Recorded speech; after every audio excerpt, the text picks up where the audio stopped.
From Pacifica, this is Democracy Now!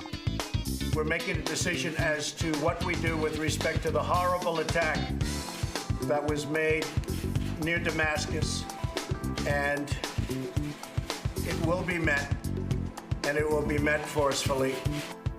President Trump has vowed to take action against Syria days after an alleged chemical attack killed dozens in the rebel-held city of Douma, Syria. But that was not the only attack President Trump condemned on Monday. And it's a disgrace. It's frankly a real disgrace. It's an attack on our country in a true sense. It's an attack on what we all stand for. Those were the words of the president after news broke that the FBI had raided the offices and home of his personal attorney, Michael Cohen. We'll get the latest on Syria and the FBI raid. Plus, as Facebook's Mark Zuckerberg testifies on Capitol Hill today, we'll look at the growing controversy over the social media giant's role in society, from the 2016 election to your own personal privacy. Plus, we go to Denver, where the staff of the Denver Post is in open rebellion against its owner, a hedge fund which has decimated newspapers across the country. All that and more coming up. Welcome to Democracy Now!, democracynow.org, The War and Peace Report. I'm Amy Goodman. FBI agents have raided the home, office, and Park Avenue hotel room of President Trump's longtime personal lawyer, Michael Cohen. During the Monday morning raid of his apartment, his offices, and his hotel, the FBI seized a slew of business records, emails, and documents, including documents related to a $130,000 payment to adult film star Stephanie Clifford, also known as Stormy Daniels. Cohen's admitted to personally paying Clifford to keep her quiet about an alleged 2000 affair she had with Donald Trump. The payment, only days before the 2016 election, may violate federal election law. The raid was carried out by the interim U.S. Attorney for the Southern District of New York, Jeffrey Berman, who is appointed by President Trump. It came after a referral by special counsel Robert Mueller.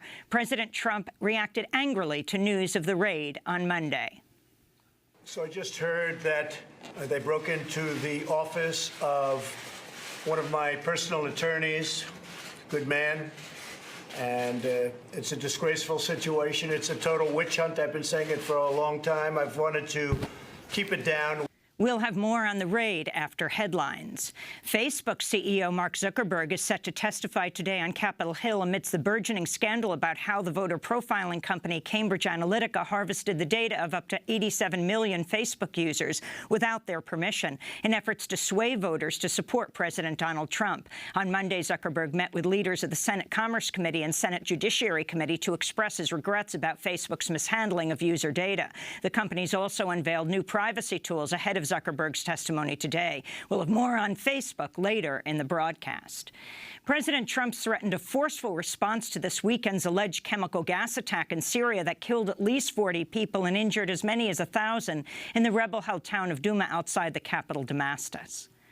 We're making a decision as to what we do with respect to the horrible attack that was made near Damascus, and it will be met, and it will be met forcefully. And when, I will not say, because I don't like talking about timing, but we are developing the greatest force that we've ever had. Washington's blamed the Assad government for the chemical attack, but Russia claims there's no evidence an attack even took place. Meanwhile, the lawyers for the family of journalist Marie Colvin, who was killed in Syria in 2012, have sued the Syrian government in a Washington, D.C. courtroom, accusing the Assad regime of having assassinated the war correspondent for the Sunday Times of London. The wrongful death lawsuit is the first war crimes-related case against the Syrian government to reach court. Her family's lawyers have submitted thousands of pages of documents they say reveal how Colvin was surveilled in Lebanon, tracked as she crossed into Syria, then killed in an artillery strike on the Baba Ammar Media Center in Homs as part of the Assad government's deliberate policy to eliminate journalists. After the killing, according to a Syrian military defector, the intelligence officer responsible for ordering the artillery strike said, quote, "Marie Colvin was a dog and now she's dead." We'll have more on Syria after headlines. In Gaza, Palestinians are continuing to pay tribute to the life of Yasser Mortaja, the Palestinian journalist who was shot and killed by an Israeli sniper while covering covering the Palestinians' nonviolent protest on Friday at the Israeli-Gaza border. Israeli snipers shot and killed Mortaja while he was wearing a jacket clearly marked press. On Monday, Palestinians carved his name into the sand of Gaza's shore, surrounded by angels' wings. Also on Monday, the family of the murdered teenager Hussein Mahdi gathered to mark what would have been his 14th birthday. He was the youngest Palestinian killed Friday when Israeli soldiers opened fire on the nonviolent protest dubbed the Great March of Return, killing at least 9 people. The Israeli army has killed at least 31 Palestinians in total over the last 2 weeks. British Labour leader Jeremy Corbyn's calling for Britain to review its weapons sales to Israel in the wake of the Israeli army's killings of protesters and the journalist.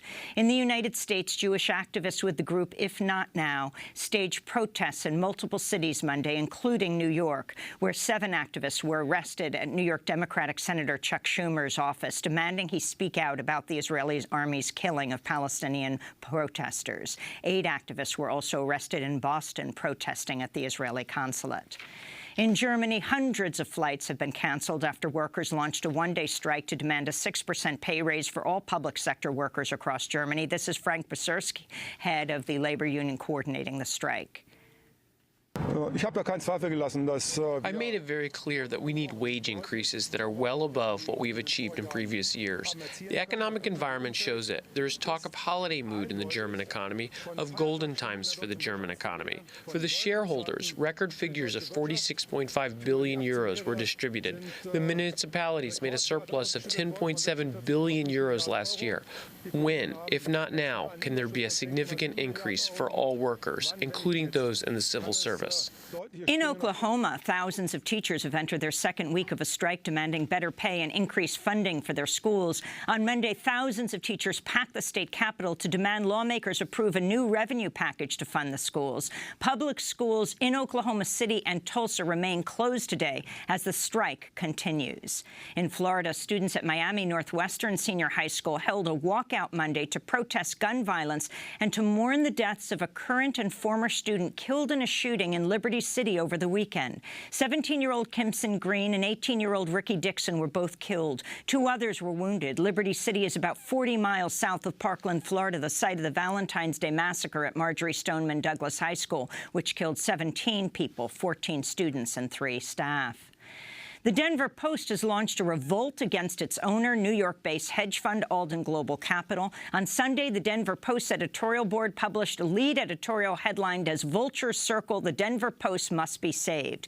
In the piece, the editorial page editor, Chuck Plunkett, writes, "If Alden isn't willing to do good journalism here, it should sell the Post to owners who will," unquote. The move came after the Denver Post announced in March it would cut another 30 jobs from an already depleted newsroom. We'll have more on this story later in the broadcast. A new analysis by the Congressional Budget Office projects the federal government's annual budget deficit is expected to top $1 trillion by 2020, and that the national debt is expected to balloon to $33 trillion by 2028. The analysis says President Trump's tax overhaul, which showered corporations and the richest Americans with tax breaks, will contribute significantly to the growing deficits. And the Energy Department has admitted that dozens of workers have inhaled or ingested radioactive particles over the last year as they've been working to demolish the Hanford Nuclear Reservation, a plutonium processing plant in Washington. The federal government has halted the plant's demolition following the admission that at least 42 workers have been contaminated with the radioactive particles. To see our ongoing coverage of the Hanford nuclear site, go to DemocracyNow.org. And those are some of the headlines. This is Democracy Now!, DemocracyNow.org, the War and Peace Report. I'm Amy Goodman. And I'm Juan Gonzalez. Welcome to all of our listeners and viewers around the country and around the world. FBI agents have raided the home, office, and Park Avenue hotel room of President Trump's longtime personal lawyer, Michael Cohen. During the Monday morning raid, the FBI seized a slew of business records, emails, and documents. The Washington Post reports Cohen is under investigation for bank fraud, wire fraud, and campaign finance violations. Agents also reportedly seized documents related to the $130,000 payment Cohen made to adult film star Stephanie Clifford, also known as Stormy Daniels. Cohen has admitted to personally paying Clifford to keep her quiet about an alleged 2007 affair she had with Donald Trump. The payment, only days before the 2016 election, may have violated federal election law. The raid was carried out by the U.S. Attorney of New York. That's Jeffrey Berman, who was handpicked by President Trump after Trump fired Preet Bharara. Berman is a former law partner of New York City's Mayor Rudolph Giuliani. Monday's raid came after a referral by special counsel Robert Mueller. President Trump reacted angrily to news of the raid on Monday. So I just heard that they broke into the office of one of my personal attorneys, good man, and it's a disgraceful situation. It's a total witch hunt. I've been saying it for a long time. I've wanted to keep it down. We've given, I believe, over 1 million pages worth of documents to the special counsel. They continue to just go forward, and here we are talking about Syria. We're talking about a lot of serious things with the greatest fighting force ever. And I have this witch hunt constantly going on for over 12 months now. And actually much more than that. You could say it was right after I won the nomination it started. And it's a disgrace. It's frankly a real disgrace. It's an attack on our country in a true sense. It's an attack on what we all stand for. That was President Trump. He went on for many minutes as he sat next to his new national security advisor, John Bolton, talking about possibly attacking Syria and maybe widening the scope, talking about taking on Iran and Russia. And we're going to talk about those issues in a moment. But right now, we go to Michigan, where we're joined by Marcy Wheeler, investigative journalist who runs the website emptywheel.net. I mean, this is a incredible development, Marcy. The raiding of the office, the home, and the hotel room, because his home is being renovated, of President Trump's personal attorney. Now, is he personal attorney or his fixer? And that goes to what kind of information they can take. But what's happening here, Marcy? And not just fixer, he's also involved in the Republican fundraising operation. So he's got many hats. He's also kind of a business deal maker. So getting approval for this kind of raid is pretty burdensome. I mean, you have to have high-level approval. This would have had approval from Deputy Attorney General Rosenstein, because he's the one who said, go dump it into the Manhattan U.S. Attorney's lap. But it does require some lead time. It requires a great deal of probable cause evidence that there is a crime, that you will get evidence of a crime being committed. And then to raid a person's attorney, you generally have to have evidence that there is what's called the crime fraud exception, meaning that the person in question, and here we are probably talking Donald Trump, meaning that the person in question is using their attorney to commit a crime. The attorney is not providing them legal advice so much as helping them to commit a crime. And Marcy, in terms of the relationship, if any, of this particular raid to the ongoing Mueller investigation, clearly Mueller decided that this was outside of his scope. But your sense of what possible connection there might end up being between the two? Well, Mueller's team did interview an unnamed business associate of Cohen, possibly last week, possibly even a grand jury appearance Friday. This was a recent report from McClatchy. And that person had been involved with Trump Organization deals with Michael Cohen. So that's something that may be Trump-related and may have been in the works long enough to get approval for this raid. But in addition, I think as was mentioned in the headlines, on Friday, Trump basically disavowed any involvement in the payoff to Stormy Daniels. And that, I suspect, put his relationship with Cohen on the Stormy Daniels payment on different footing, because by saying he didn't know anything about it, he basically was saying that Cohen hadn't been advising him personally for the payoff. And that either meant that they were lying, which is probably the case in any case, but also that it sort of disavowed any attorney relationship on behalf of Cohen for that payoff. And so, well, that came too late to be the primary cause of the raid, of the way in which this was conducted. It probably didn't help Trump at all, because it probably put Cohen in a different legal footing for that particular part of the raid. Because the Washington Post and the New York Times both clearly say that it's Stormy Daniels plus some other things. I mean, what happened here is quite unbelievable. It must be jarring for many, whatever their political persuasion. Going after the home, the office, a hotel apartment of this lawyer. So what they set up were these, can you explain what taint teams are in all these cases? So it's not just 3 teams that are moving into 3 places. It's at least 6 teams, because each team has to have a parallel team.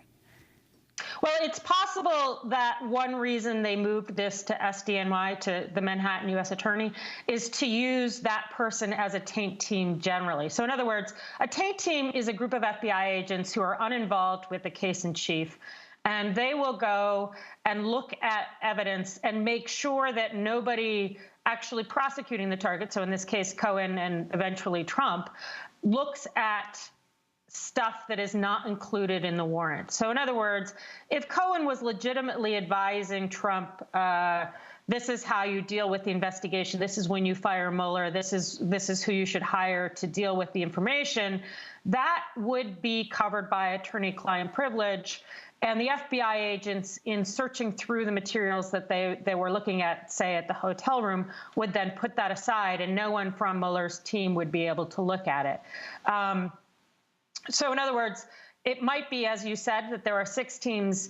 It might be that one reason Deputy Attorney General Rosenstein referred this to the Southern District, to the Manhattan U.S. Attorney, is so that none of the agents actually doing the search were involved in the Mueller investigation. And there's one other thing, Amy. Mueller submitted a filing last week in the Paul Manafort case explaining basically how his authority works.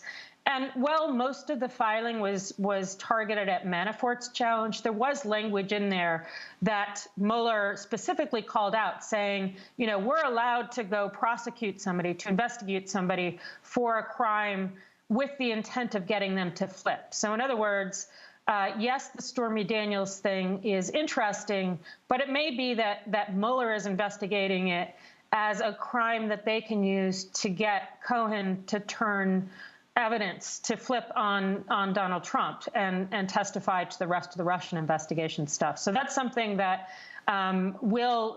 it's widely believed that the filing in the Manafort case will be broadly approved by the judge there. So Manafort's challenge to Mueller's authority will, in effect, be approving Mueller's ability to go after other crimes to get targets to flip. And, of course, one of the claims that Cohen has made previously is that the money that he paid to Stormy Daniels came from a credit line on his home. So is there any potential for those records in terms of what was the financing of the $130,000 a part of this raid? Absolutely. The banks involved in the payoff have submitted what are called suspicious activity reports. So those banks have already said, we don't know what was going on with this payoff. There's no legitimate use for it. So those records are surely already in government hands. But there must be more. I don't think Mueller and the FBI and DOJ would carry out this raid in this manner just for the Stormy Daniels payment. So there surely is more, and it may be other kinds of bank fraud. Again, Cohen, on top of everything else, is closely involved and was closely involved with some business deals with an entity called the Silk Road to set up buildings in the former Soviet Union. So those might be of interest as well. That deal kind of, they scotched that deal right before Trump became president, but it's unclear what happened with the negotiations of it.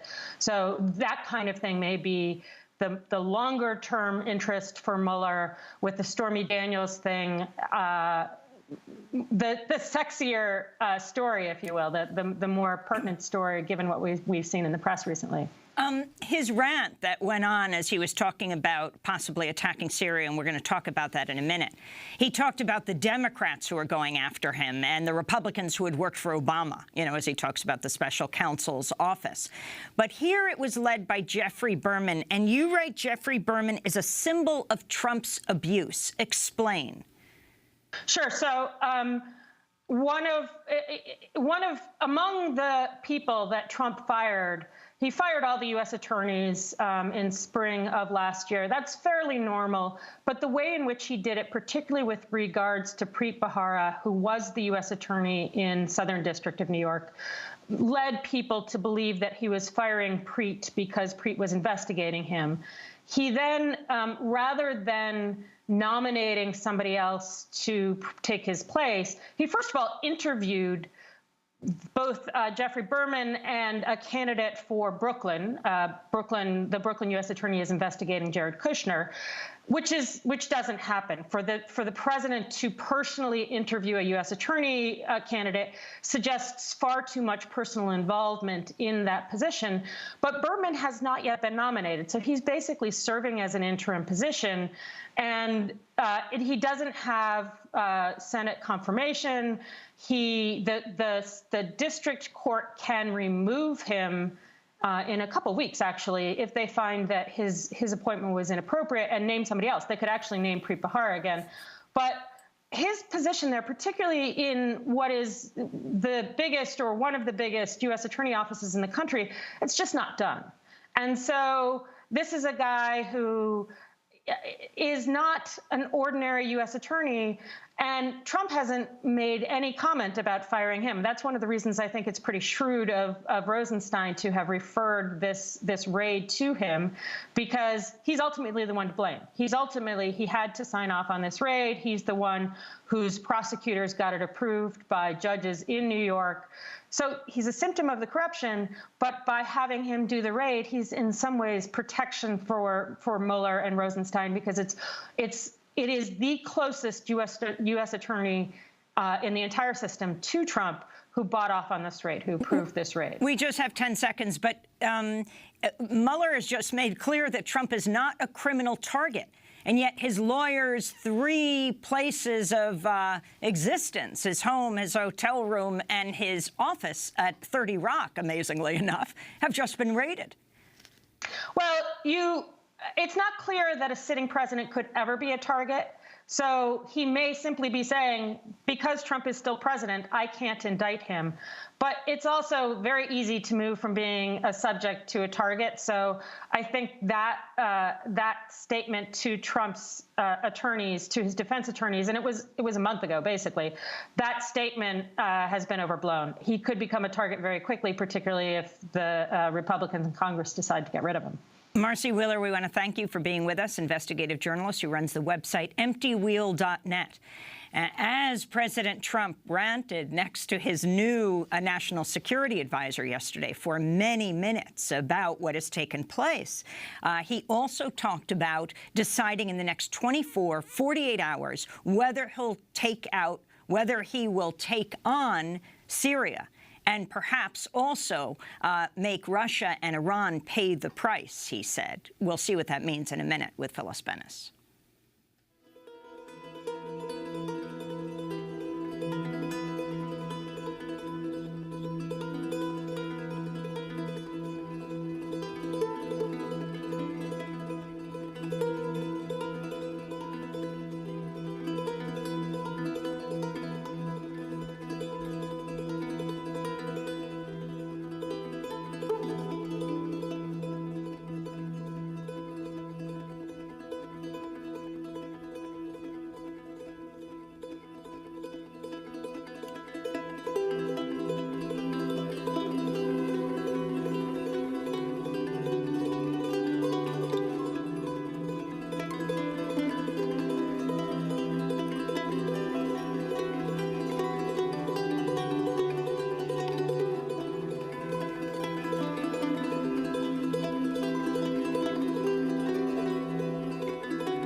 Deportation by Gustavo Santaolalla. Here on Democracy Now!, I'm Amy Goodman with Juan Gonzalez.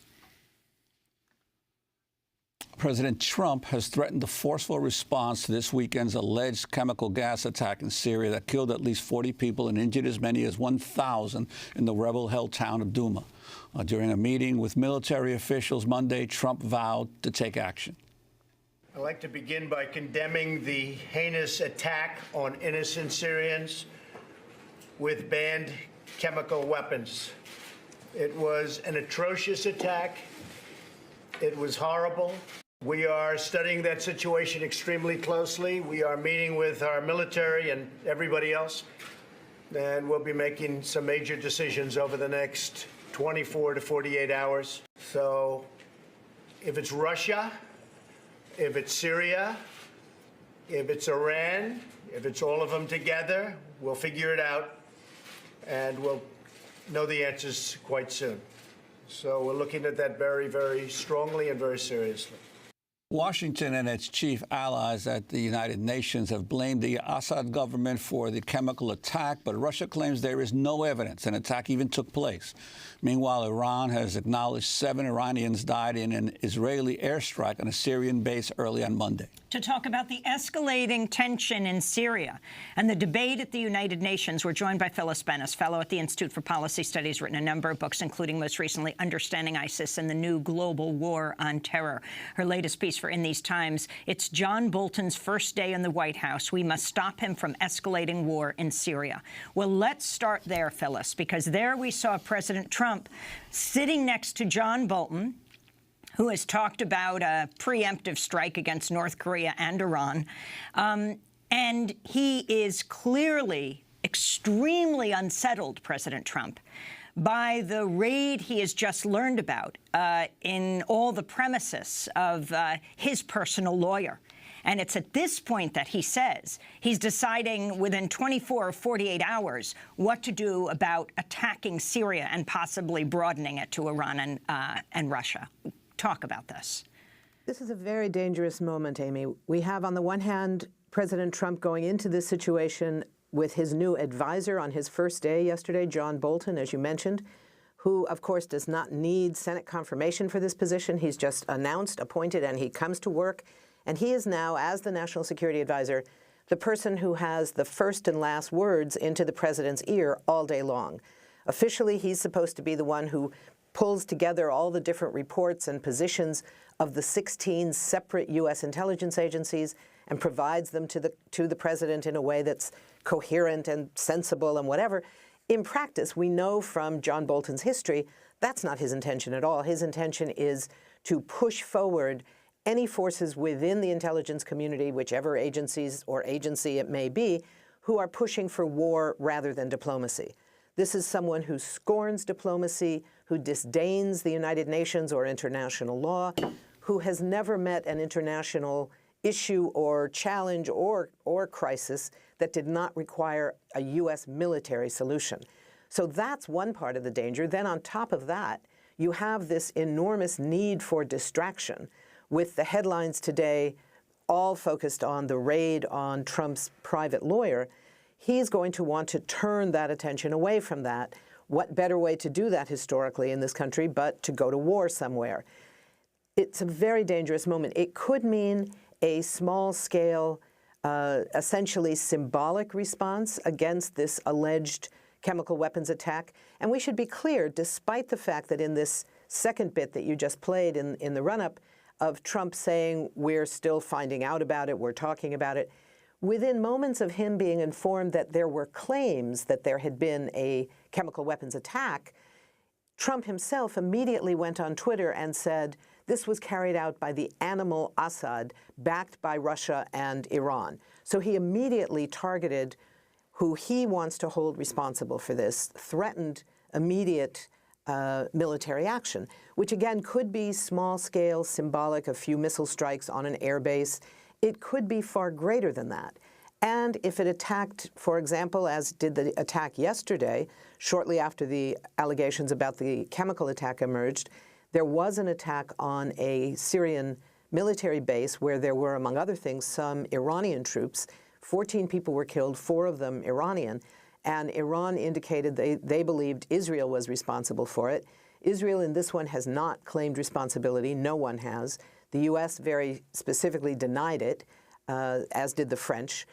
And the question of what will go forward is a very dangerous one, because we know, despite the fact that any military strike at this point would be absolutely illegal from the vantage point of U.S. domestic law, the War Powers Act, and our Constitution, that says very clearly the Congress and not the President is the force that's supposed to declare war. We know that in the United Nations, Nikki Haley has been out there using language virtually identical. Juan and Amy, you will remember in the run-up to the war in Iraq in 2002, 2003, we consistently heard the words in the United Nations, sometimes from John Bolton when he was the temporary ambassador there, sometimes others, saying, regardless of whether the United Nations approves or not, we are going ahead. That's a very ominous reference. It's very ominous, and it's designed to be.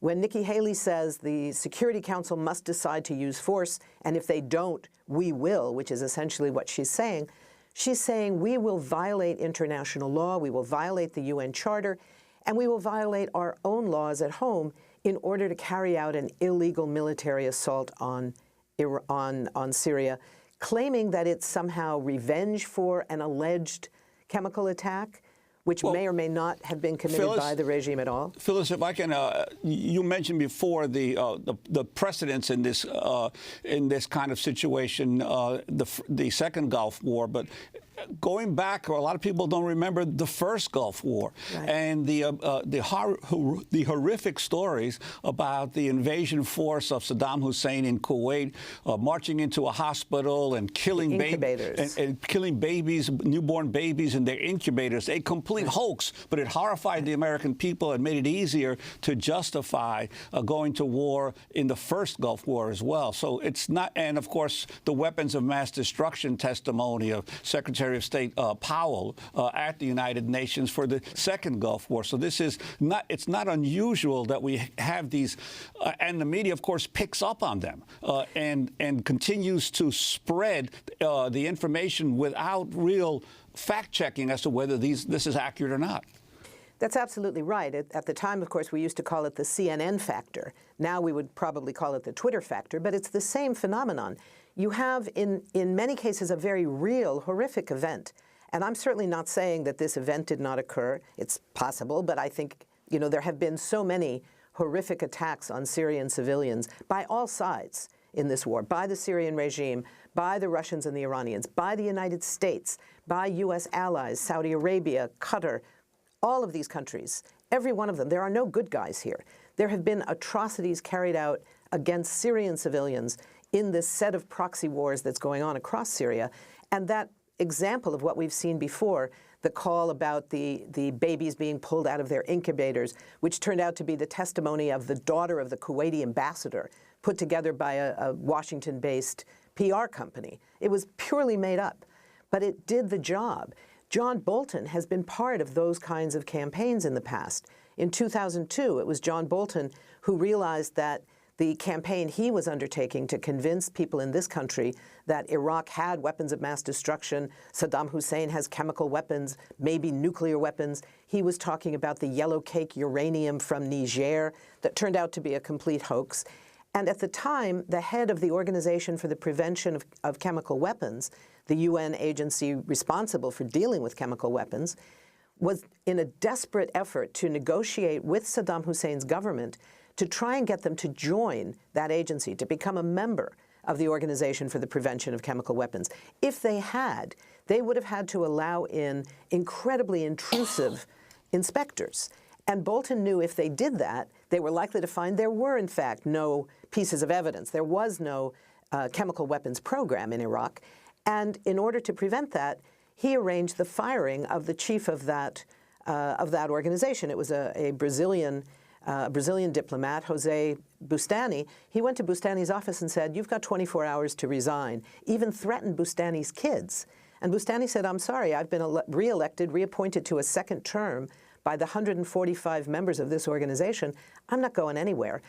And at that point, Bolton went out, and within days, he had orchestrated enough bribes and threats and punishments of those governments that they managed to get Bustani fired and replaced him with somebody who wouldn't who would toe the U.S. line and would not move to get a diplomatic solution. This is someone who wants war and not diplomacy. Phyllis Bennett, it's a very dangerous moment. Phyllis, we just have a minute. And what do you think has to happen in Syria right now to end this horrific suffering of this civilian population? There has to be a far more in-depth, a creative, sustained kind of diplomacy. It's not going to be quick. It's not going to be easy. It's not going to be telegenic. It's not going to be good on Fox and Friends. So this is not something that this president and this security advisor are going to be eager for.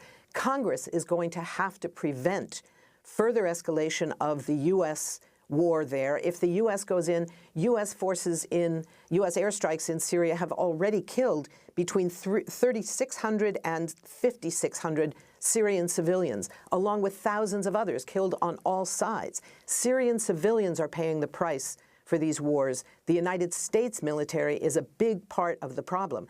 We have to start in this country by getting Congress to prohibit the illegal use of U.S. military force in Syria. The authorization for the use of military force doesn't cover it.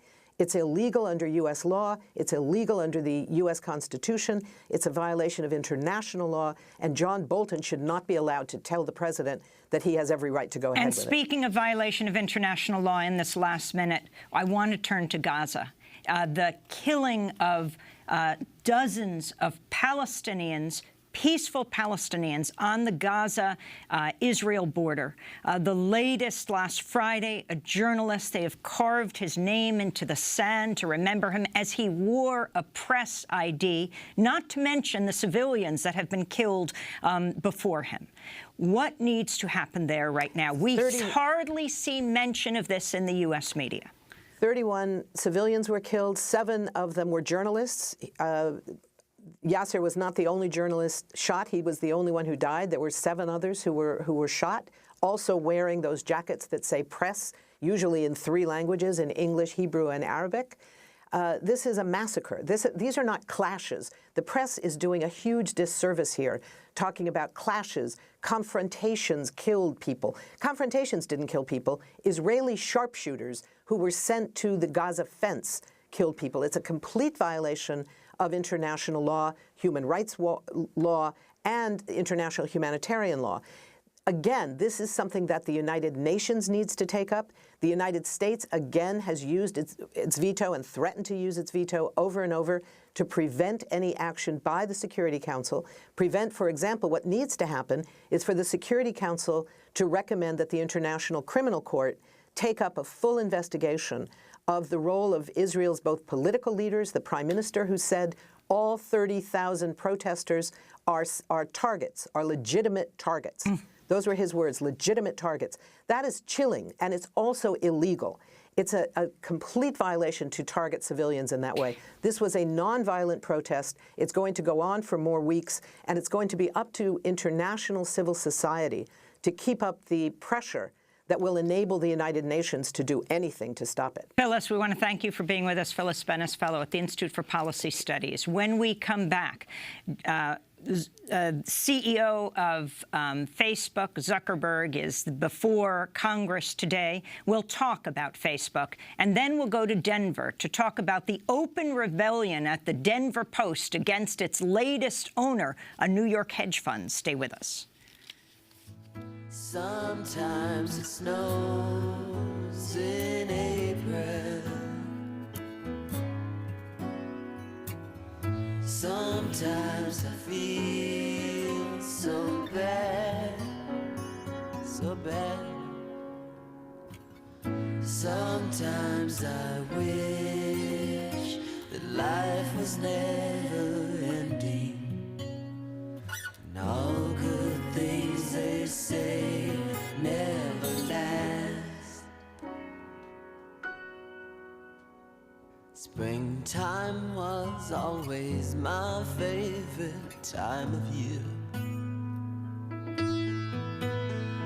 A time for lovers holding hands in the rain.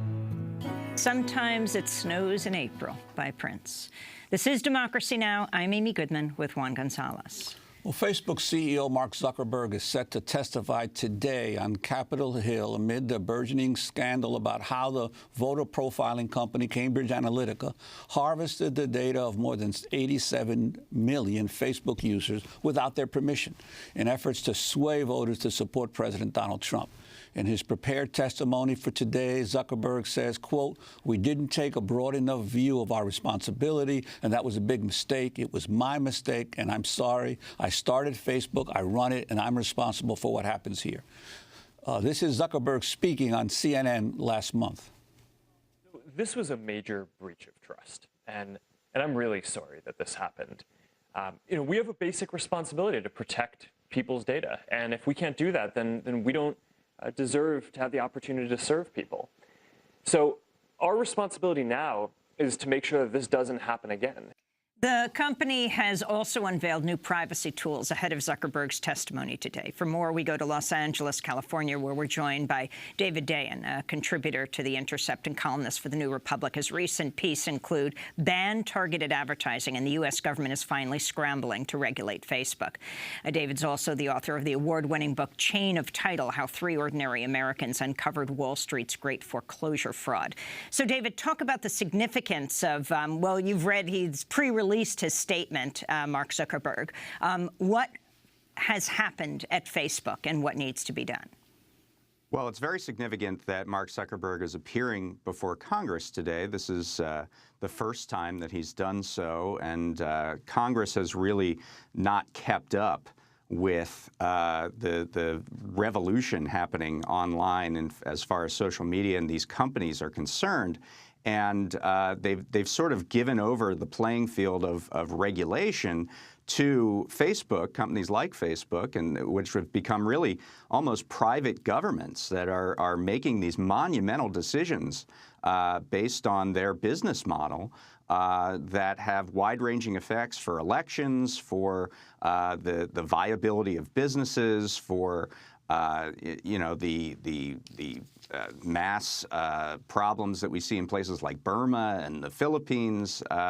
It's really consequential. And so what we see today is really Congress trying to sort of catch up to where they should be and should have been for a long time, seeing that these companies are incredibly powerful, incredibly large, and require a democratic impulse to step in and make some changes. Well, David, you heard Zuckerberg talk about how this is a mistake, a terrible mistake. But the reality is this is the model. This is the way that Facebook makes money, being able to monetize the activity of the people on their network. This whole issue of the failure of congressional leaders to adequately regulate the development of the Internet the way they did television, the way they did other forms of communication technology, the telephone, and basically the privatization of the most important means of communication that we have in the world today. What was the responsibility of Congress that should have been earlier on tackling this problem? Right. Congress absolutely should have stepped in much sooner than now when we've already seen this problem. Obviously, as you mentioned, Facebook and Google and other social media sites make money off of exploiting the data of their users. Their users aren't really the customers; they are the product, as it's often said. And, this has implications for privacy laws. It has implications for anti-discrimination laws. It obviously has implications for our elections. And these are all ways in which the government needs to get involved and come up with some real standards to protect people. And in their absence, Facebook has sort of done this on their own whim, really on the whim of one person, Mark Zuckerberg. On Thursday, NBC's Savannah Guthrie interviewed Facebook's COO, the Chief Operating Officer, Sheryl Sandberg. Let's go to a clip. Could you come up with a tool that said, I do not want Facebook to use my personal profile data to target me for advertising? Could you have an opt-out button? Please don't use my profile data for advertising. We have different forms of opt-out. We don't have an opt-out at the highest level. That would be a paid product. David Dayen, respond to this and talk about how what happened with Cambridge Analytica harvesting and now they're telling us 87 million Facebook users could have been prevented. Well, absolutely. And talk about her saying this would be a paid product. Yeah, Sheryl Sandberg says that you would only have to be able to pay if you're opting out completely of advertising. This is seemingly ridiculous. Facebook has 2 billion members of an audience. If a television station or a radio station had that kind of massive audience, I think they'd figure out a way to make money with advertising without harvesting the data of every single person. We went through many decades in this country without targeted advertising. I think we can go back to that. The idea of an opt-out button is very similar to what the regime that is being constructed in Europe. It's called the GDPR, the General Data Protection Regulation, and it would require affirmative consent from people to have their data collected and sold to advertisers or used in the targeting of advertising. And I think that there are more and more people in Washington who are seeing that as a viable method to protect citizens. However, it's very consent-based. We could do something stronger and just opt out, and certainly get rid of this idea that if one of your friends on Facebook takes a quiz, that that company that put the quiz together gets access to all of your profile data, which is exactly what happened in the Cambridge Analytica situation. Only about 270,000 Facebook users took that quiz, but because they got the derivative data of all the friends of those people, 87 million at least, I mean, that's the number they're using now, 87 million users had their data harvested and then put to use in political targeting. So, David, we need to really get a handle on this. I don't think Facebook has a handle on it necessarily. They have millions of advertisers. They don't know what any one advertiser is doing from one moment to the next. This is a problem of a company that's really too big to manage, and government needs to step in with some clear rules around what is allowable. But David, specifically on that issue of all of the profiles that were harvested as a result of this voluntary quiz by only a few 100,000 people, are there legal questions there as for potential lawsuits by those people whose data was harvested without their participating at all in any kind of a survey? Well, lawsuits have already been filed. I think there are 8 consumer lawsuits, class action lawsuits. We'll see how they work their way through the courts. Certainly, there are violations involved in a lot of this kind of targeting that we see. There's a lawsuit right now being put forward by housing advocates showing that advertisers used Facebook tools to create housing and employment advertisements that necessarily avoided African Americans and Hispanics from seeing the ads, and that seemingly violates fair housing, fair employment laws. There are all sorts of applications that you can use when you can get down to that granular level and know, practically everything about the individual to whom you're serving that ad. It has all sorts of legal implications, and that's why, I think what we're going to see today in Congress is a lot of grandstanding, but I think behind the scenes there are people really seriously thinking through this and trying to come up with a way of dealing with these companies that have gotten so large, that have such large troves of data, that are, almost inherently insecure, that offer so many tools to advertisers. What are the implications of that? And it's a place government needs to be involved. Otherwise, we have regulation by Facebook, a private government that is only really concerned with their own financial interests. Should Facebook be nationalized? That's something that has been brought up by commentators. I think it's an interesting way to go about it, to think about it, to regulate it as a public utility. There are ideas of things like interoperability, where you would be able to take your sort of social media graph to any competing site This is what was done with AOL Instant Messenger way back in the turn of the century. And it enabled text messaging to sort of migrate away from this one site. Right now we have the situation where Facebook owns Instagram, Facebook owns WhatsApp. Anytime there's a competitor to Facebook, they either buy it or they ape the technology that's used within it, like they did with Snapchat. This is an antitrust problem that I think requires some solutions around that. And also, I think there needs to be very broad privacy regulations that understand that individuals that come to a site do not consent or they do not have the expectation that everything that they've ever written, everything that they've ever put on that site is going to be used in targeting them. Well, this is the kinds of things we can do. David Day, I want to thank you very much for being with us. Contributor to The Intercept, columnist for The New Republic. Most recent piece will link to ban targeted advertising. And we'll bring you excerpts of Zuckerberg's testimony tomorrow in Congress and commentary. This is Democracy Now!, democracynow.org, The War and Peace Report. I'm Amy Goodman with Juan Gonzalez. Well, the Denver Post has launched a revolt against its owner, New York-based hedge fund Alden Global Capital.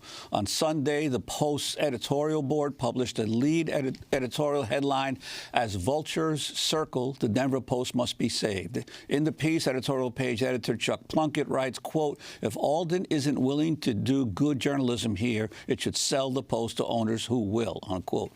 Alden Global Capital is the parent company of Digital First Media, one of the country's largest newspaper chains. Since 2010, Digital First Media has slashed budgets and staffs at newspapers across the country, including the Oakland Tribune, the San Jose Mercury, and the St. Paul Pioneer Press. Alden Global Capital is backed by founder-in-chief of Investments Randall Smith and President Heath Freeman. Both are well-known on Wall Street as vulture capitalists who make their money investing in distressed businesses and selling them off. For more, we go to Denver Open Media, where we're joined by Ricardo Baca, the former cannabis editor at the Denver Post, who wrote one of the op-eds headlined, "When a hedge fund tries to kill the newspapers it owns, journalists must fight back."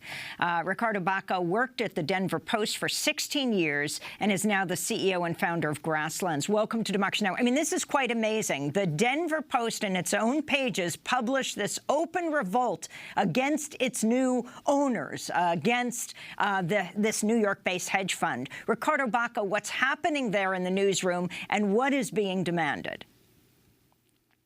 You know, Alden Global Capital has actually owned the Post and all other Media News Group, DFM papers for 8 years now. They bought into this group in the year 2010. But and even though we've seen cut after cut, buyout after layoff over the years, in my tenure there, I left a year and a half ago, these are still hitting.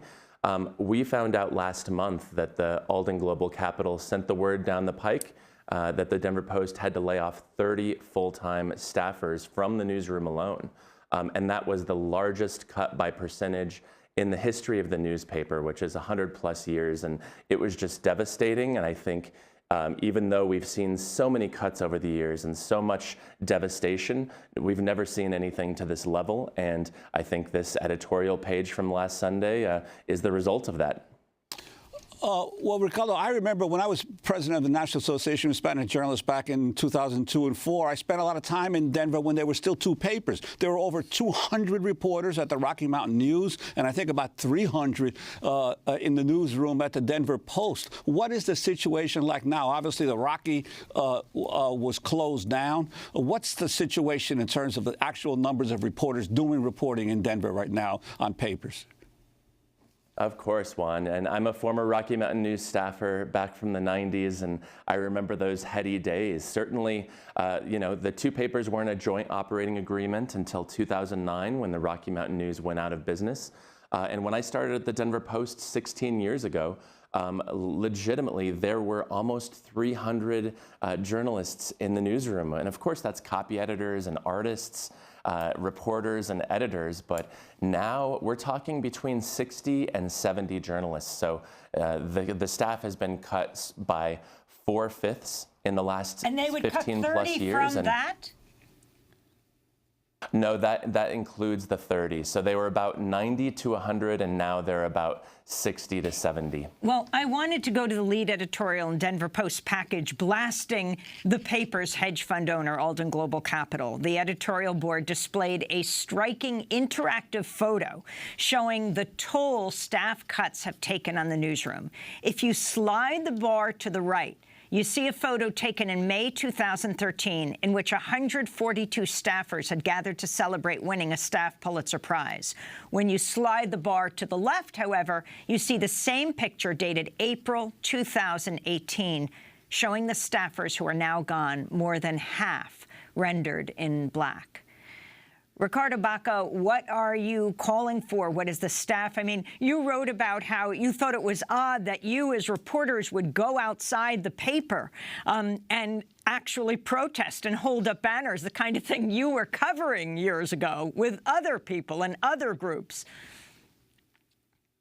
It's so true. You know, I remember that day in 2013 after the Pulitzer when we went downstairs to the lobby to shoot that picture. And that picture has been hanging in the newsroom ever since as a very stark and real reminder of what's been happening since then.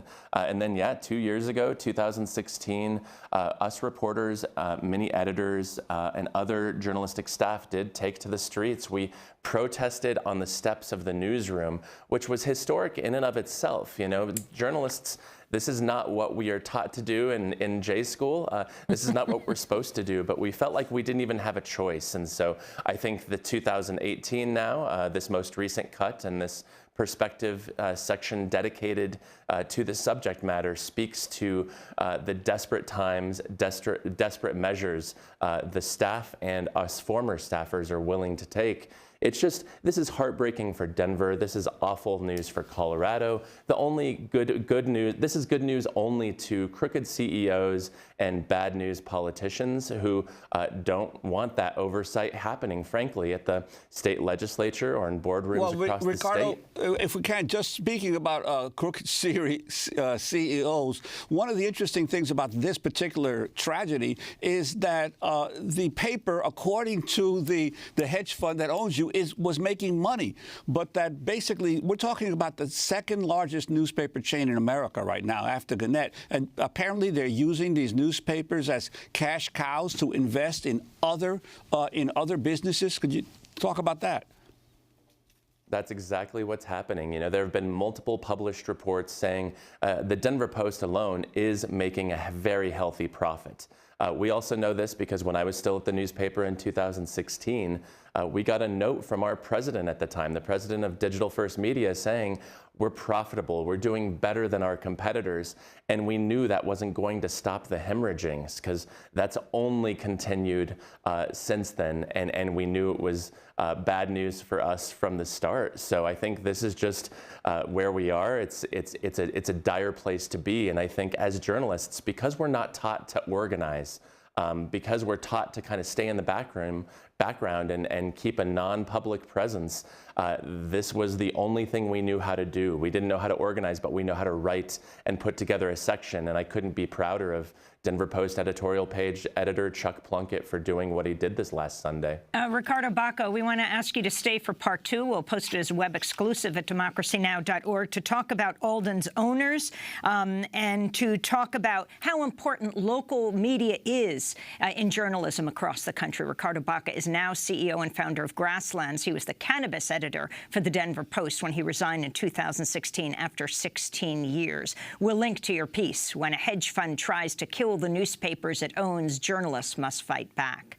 That does it for our show. Democracy Now! Accepting applications for a paid year-long social media fellowship. Check it out at democracynow.org. I'm Amy Goodman with Juan Gonzalez. Happy birthday, David Brood.